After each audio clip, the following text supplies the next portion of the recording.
Welcome back in. This is day 2 of our 12 Days of Christmas Ornaments. Oh, hi, kitty.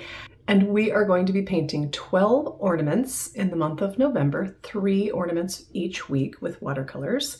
And that way you're going to have 12 ornaments by the time December gets here. Perfect for those of you who don't put your tree up till after Thanksgiving.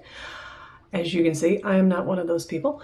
And I have to laugh at myself because I really thought that tree in the background was going to be just make a little more of a statement, but it sure didn't.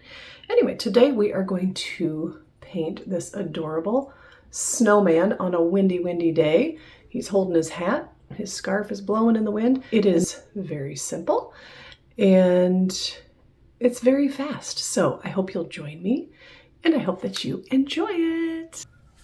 And I really do think you're going to have fun with this one. He's so cute and messed up a little bit there, but I'm basically just doing maybe 3 U shapes, if you want to call it that, one on top of the other, kind of incomplete circles, one on top of the other, to form the basic shape of our snowman. And I decided I want the hat on a slant, so I just erased that side of the head a little bit, because as I said in the intro, it's a windy day in his neighborhood, and so we're just going to have his hat slanted a little bit as he holds it on his head. And I'm just taking my kneaded eraser to lighten up my lines. Absolutely optional step. You can leave them, especially if you come in with pen details later on. You definitely don't need to do that. So I am starting by filling in the snowman shape with clean water, and then I'm coming in with Payne's Gray. You can use light blue, whatever color you might have on hand there, and I'm just shading in that one side of the snowman for a shadow effect. And again, I'm using Payne's Gray for that. And while the whole thing is still wet, I am kind of just going to pull some of that color over to fill in the entire snowman. So that way you see the other side of the snowman too. You see the entire shape of the snowman. And you can see right now it's looking really bluish gray, but it really does look like snow when all is said and done there.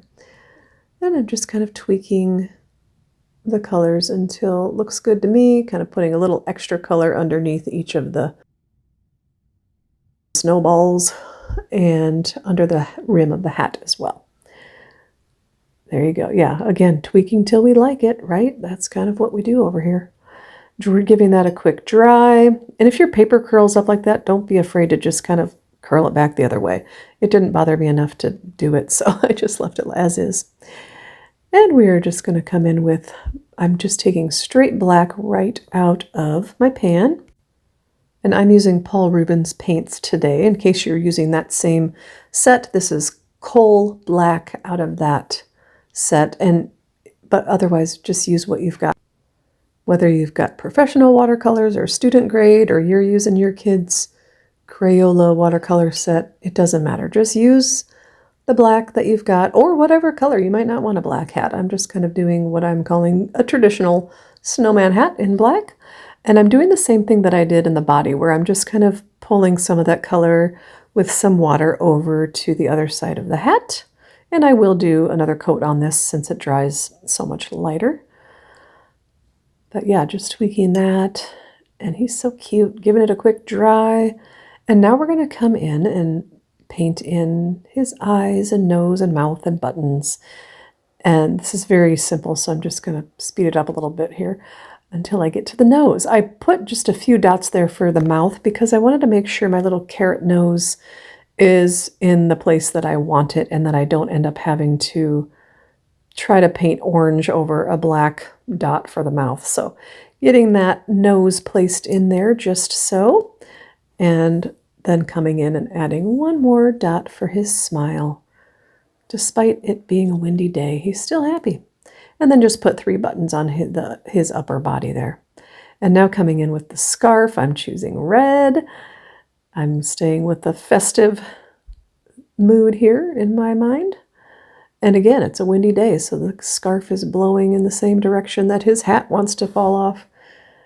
And I will come in with a couple more coats of paint on top of this first coat of red.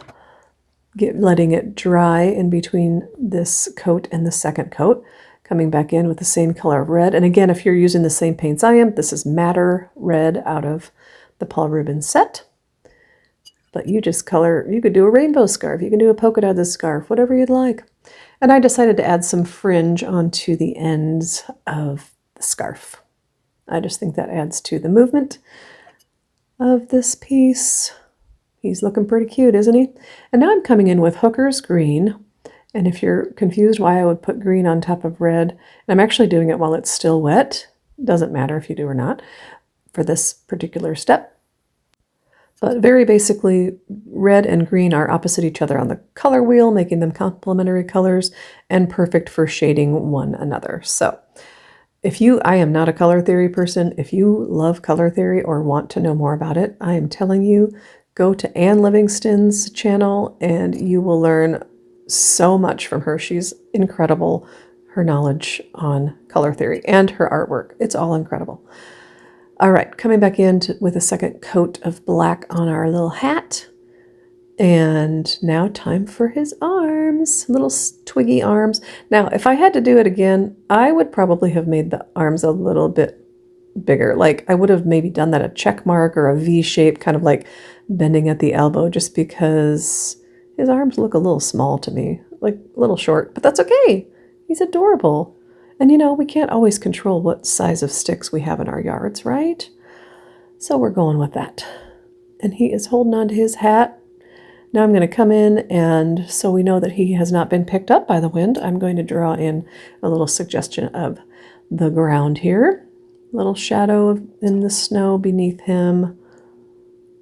This is such a fun piece. And you know, I just want to acknowledge too that like, I understand that not everybody can paint or draw this small, whether you have low vision or you've got motor skill difficulties, or you're just like, this is way too small, it just doesn't appeal to me.